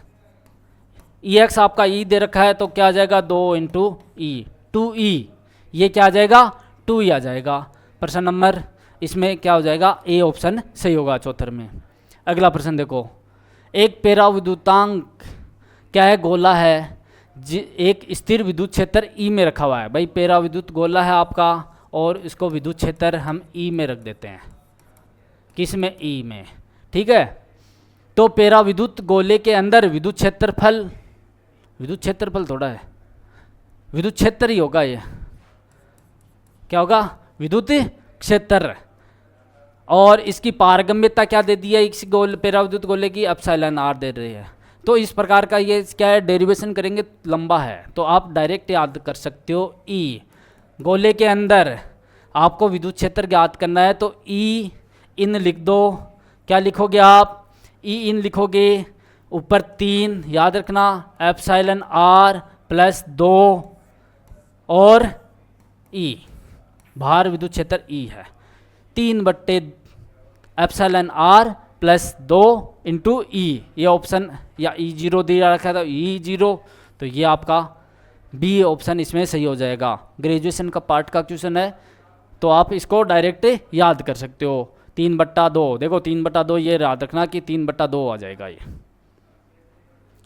2 आवेश क्या है, ये 2 आवेश क्या है, एक प्लस माइक्रोकुलाम, दूसरा है 5 माइक्रोकुलाम, कुछ दूरी पर रखे हुए हैं। देखो एक तो ये क्या है, प्लस का 1 माइक्रोकुलाम, दूसरा है आपका 5 माइक्रोकुलाम।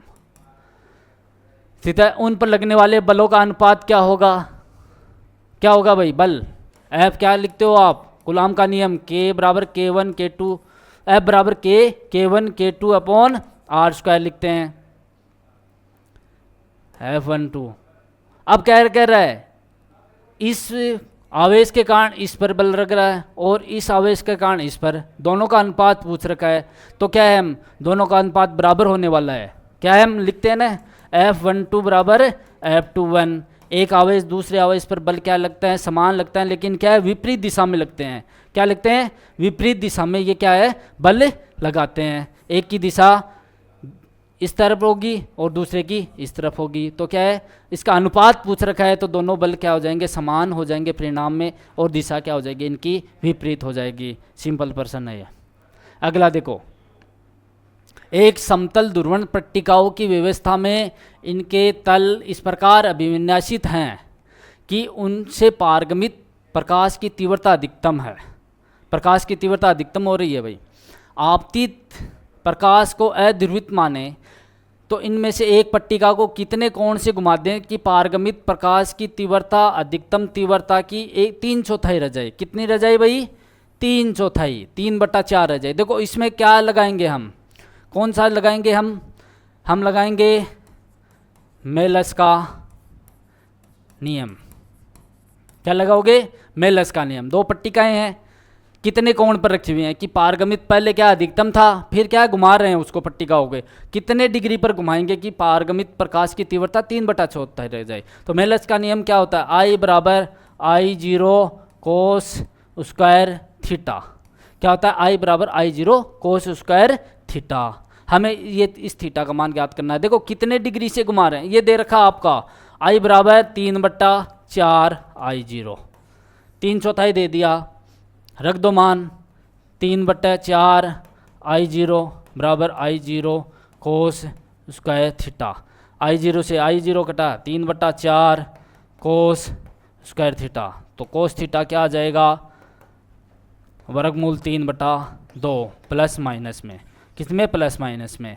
तो प्लस लेओगे, देखो कोस थीटा का मान प्लस में लेओगे तो कितना आ जाएगा, π/6 30 डिग्री पर होता है, और दूसरा 5π/6 के रूप में रहेगा, कितना आ जाएगा, ये 150 डिग्री आ जाएगा, जो माइनस में रहेगा। एक प्लस में आ जाएगा π/6, दूसरा 5π/6। ऑप्शन आपका बी हो जाएगा। ये भी RPSC में आया हुआ है प्रश्न है।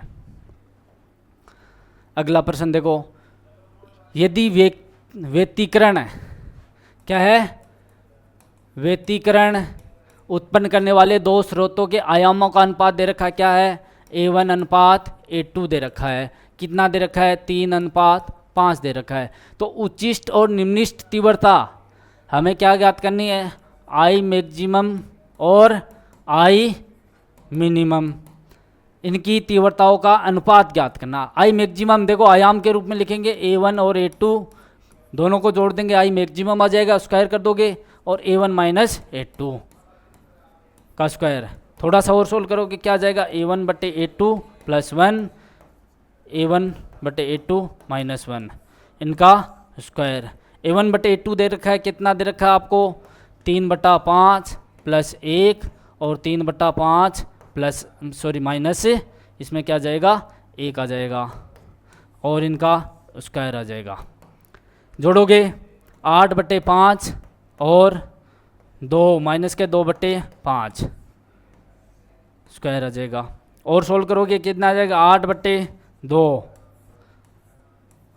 आ जाएगा, 4/1 आ जाएगा, 16/1, 16 अनुपात 1, आपका 16 अनुपात 1 सीधा फॉर्मूले पर आधारित है। A1 प्लस A2 और A1 माइनस A2 के होल स्क्वायर होते हैं तीव्रता मैक्सिमम और मिनिमम। एक वियुक्त निकाय में एक साम्य अवस्था की स्थिति होती है, जब निकाय, भाई साम्य अवस्था की स्थिति में निकाय की जो एंट्रोपी होती है वो क्या होती है, आपकी अधिकतम होती है। क्या होती है, अधिकतम होती है।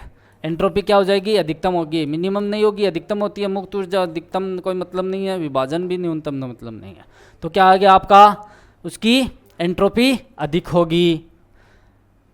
अगला प्रश्न देखो, मिलान करना है। देखो क्या है, सही मिलान कीजिए। ताप स्थिर और आयतन स्थिर, ऐसा कौन सा आपका एंसेम्बल है जिसमें ताप और आयतन दोनों स्थिर होते हैं, तो वो आपका क्या हो जाएगा, कैनोनिकल।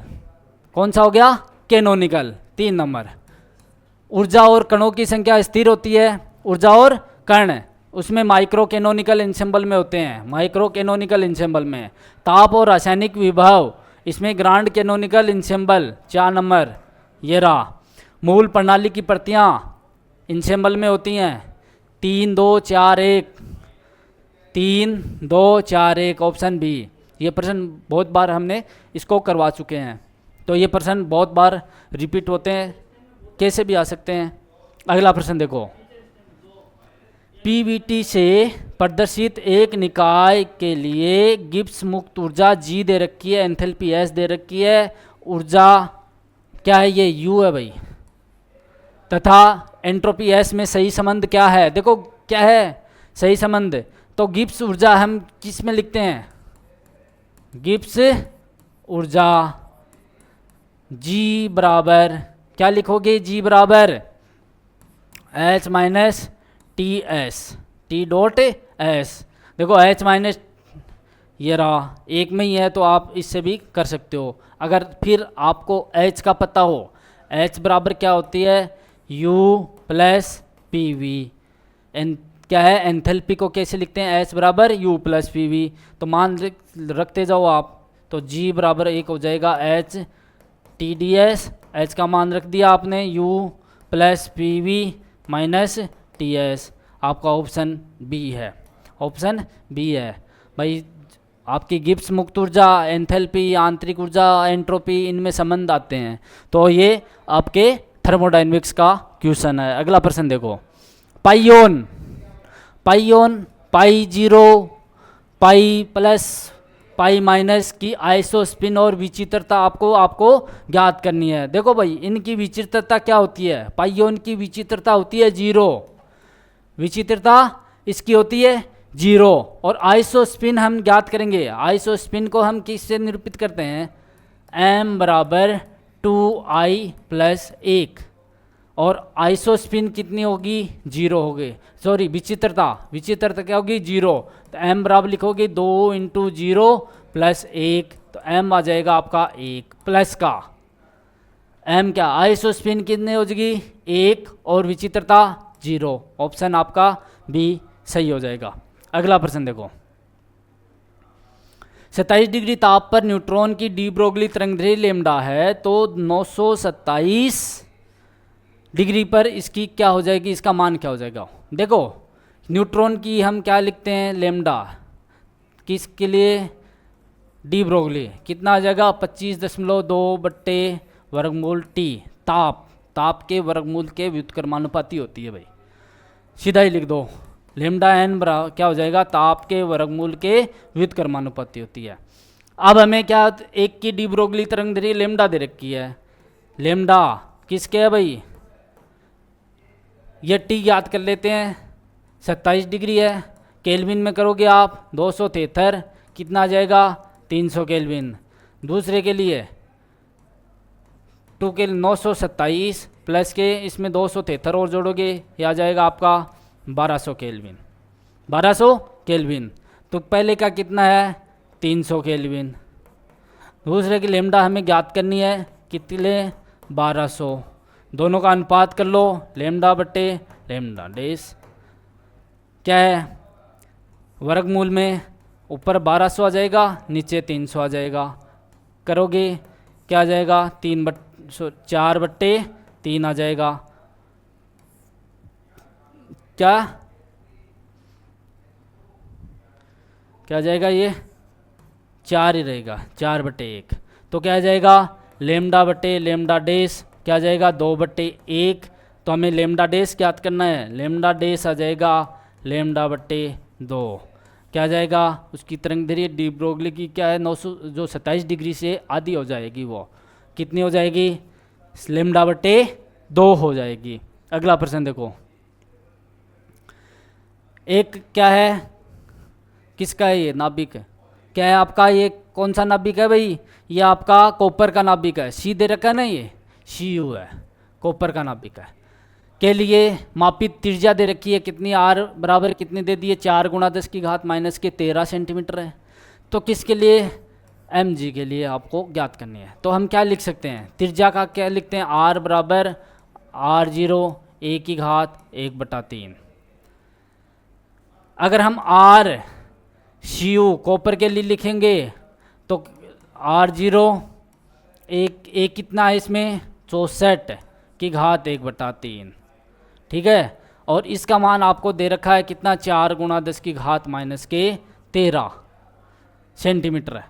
फिर r हम लिख दें mg के लिए, क्या लिखोगे r0 और a कितना इसका 27/1/3, ये दो चीज़ें हैं, दोनों का अनुपात कर लेते हैं हम, दोनों का अनुपात r कॉपर r mg और 64/27/1/3, r कॉपर दे रखा 4 × 10⁻13, r mg हमें ज्ञात करना है, इसको सोल्व करेंगे, ये कितना होता है भाई, ये 4⁻3 होता है, ये 3⁻3 होता है, तो करोगे 4⁻3 3⁻3 और इनकी घात 1/3, तो क्या है इसके घातें हट जाएंगी, तो ये सीधा सिंपल बन जाएगा आपका 4 × 10⁻13 r mg के लिए, और यह आ जाएगा 4/3,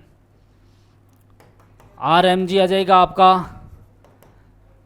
करोगे 4 × 10⁻13 × 3/4, ये 4 से 4 कट गया, क्या आ जाएगा 3 × 10⁻13 सेंटीमीटर, कितनी हो जाएगी उसकी 3 × 10⁻13 सेंटीमीटर। अगला प्रश्न, लास्ट प्रश्न है, एक रेडियो एक्टिव जो तत्व है उसकी सक्रियता 9 वर्षों में प्रारंभिक सक्रियता A0 की 1/3 कितने, अगले 9 वर्षों में, अगले 9 वर्षों में हमें ज्ञात करनी है कितनी हो जाएगी वो, पर 9 कितना 2 दे रखा है, तो क्या जाएगा आपका, ये पूरा मान कितना है 3 और इसका स्क्वायर, क्या जाएगी A0/9, A0/9 कौन से में है, ऑप्शन सी में है, ऑप्शन आपका सी है, ऑप्शन आपका सी है। अगला प्रश्न, एक प्रणोदित दोलक की माध्य गतिज ऊर्जा अधिकतम होती है भाई। माध्य गतिज ऊर्जा अधिकतम कब होगी? जब क्या होती हैं दोनों उसकी आवर्तियाँ क्या है, चालित आवर्ती और क्या है ये क्रांतिक आवर्ती, क्या है क्रांतिक आवर्ती उसकी बराबर हो जाती हैं, तब उसकी माध्य गतिज ऊर्जा क्या हो जाती है, अधिकतम हो जाती है। माध्य गतिज ऊर्जा कब होगी? अधिकतम जब ये दोनों आपकी आवर्तियाँ आपस में बराबर हो जाएंगी। तो आपका ऑप्शन क्या हो जाएगा? डी हो जाएगा। ये प्रश्न डायरेक्ट याद रखो कि जब दोनों आवर्तियाँ उसकी क्रांतिक आवर्ती और जो प्रारंभिक आवर्तियाँ हैं वो आपस में बराबर हो जाती हैं तो क्या हो जाती है, आपकी माध्य गतिज ऊर्जा उसमें अधिकतम हो जाती है। अगला प्रश्न देखो, क्रांतिक चालित आवर्ती अवस्था में प्रणोदित दोलक के चालक बल और उसके वेग में कलांतर कितना होता है? भाई दोनों के हम बल कैसे लिखते हैं? F बराबर बल लिखोगे आप x0 साइन ओमेगा टी। बल अब क्या लिखोगे? x0 साइन ओमेगा टी और ओमेगा टी के बाद में क्या लिखोगे? इसमें से कुछ क्या हो रहा है, उसमें से कलांतर उसका फाई है, कलांतर उसका फाई है। हमें वेग का ज्ञात करना है, वेग का हमें ज्ञात करना है। तो वेग का कैसे लिखोगे? क्या लिखो? dx बटे dt, ये आपका क्या है x, तो क्या लिखोगे? x nought omega cos omega T minus phi. थोड़ा सा इसको आगे करोगे, x नोट ओमेगा, इसको साइन के रूप में लिखोगे, साइन मैं लिख दूँ ओमेगा टी माइनस क्या है पाई बटे 2 माइनस फाई, ये लिख देता हूँ। क्यों चेंज कर दिया ना पाई बटे 2 से, तो कि ये कोस साइन में आ गया। अब दोनों में कलांतर पूछा है हमें, क्या पूछा है? दोनों में कलांतर है। भाई इसमें आपका फोर्स का है, फोर्स के रूप में लिखते हैं, तो कलांतर क्या हो गया? दोनों में कलांतर फाई कितना हो गया? कलांतर फाई, फाई के रूप में लिखते हैं तो क्या आता है? ये पाई बटे 2 माइनस फाई, फाई के रूप में। अब देखो फाई दोनों में कलांतर वैसे ही कितना है, ये दोनों में कलांतर पाई बटे 2 है, अंतर कितना हो रहा है? तो फाई कितना हो गया? इन दोनों में वैसे ही पाई बटे 2 है, वैसे ही पाई बटे 2 है, दोनों में अंतर कितना देखो पाई बटे 2 का है, तो क्या आ गया? पाई बटे 2 माइनस आपका पाई बटे 2, तो कलांतर इन दोनों में कलांतर कितना हो गया? 0 हो गया। इन दोनों में कलांतर है, देखो फोर्स में और वेग में हम वैसे लिखते हैं पाई बटे 2 माइनस फाई, पाई बटे कलांतर के लिखते हैं पाई बटे 2 माइनस फाई लिखते हैं। अब दोनों में आपके वेग में फोर्स में कलांतर कितना है भाई? पाई बटे 2 का है, पाई बटे 2 का है, और आप फाई के स्थान पर पाई बटे 2 लिखोगे तो आपका कलांतर क्या आ जाएगा? पाई बटे 2 माइनस पाई बटे 2 कितना आ जाएगा? 0 हो जाएगा। ये भी अच्छा प्रश्न है। अगला प्रश्न देखो, 2 kg और 3 kg के द्रव्यमान की दो वस्तुएं क्रमशः 2 मीटर प्रति सेकंड और 10 मीटर प्रति सेकंड के वेग से, देखो वेग v1 दे दिया और v2, ये v2 है ये v1 है, वेग से गतिमान है तो द्रव्यमान के अंदर का वेग ज्ञात करना है। द्रव्यमान के अंदर का वेग कैसे लिखोगे आप? vcm बराबर m1 v1 plus m2 v2 बट्टे m1 प्लस m2। द्रव्यमान के अंदर का वेग इस प्रकार से लिखते हैं। आपको m1 भी ये दे दिया, m2 भी ये दे रखा है, रखो मान, आपका आंसर आ जाएगा m1 कितना 2, v1 कितना है आपका 2 प्लस m2 कितना है 3, v2 कितना है 10 बटे 2 प्लस 3। तो VCM क्या निकल कर आएगा आपका? VCM बराबर आ जाएगा 4 प्लस 30 बट्टे 5, कितना आ जाएगा? 34 बट्टे 5। भाग लगाओगे, आपका भाग लगाओगे तो आ जाएगा, या आपका भाग लगाओगे तो आ जाएगा 6.8 मीटर प्रति सेकंड है क्या ऑप्शन? या इसके नज़दीक देख लो, इसके 6.8 मीटर प्रति सेकंड के नज़दीक देख लो तो आपका ऑप्शन सी बैठता है, आपका ऑप्शन सी बैठता है। एग्जैक्ट कोई ज़रूर नहीं है, आसपास भी आपको ढूंढना पड़ता है, हो जाता है ये 6.8 मीटर प्रति सेकंड। ये आपके प्रश्न थे 45, कितने थे? 45%। बहुत ही अच्छे अच्छे प्रश्न थे और हमने इसको सॉल्यूशन किया है। ठीक है, ओके, धन्यवाद सभी को।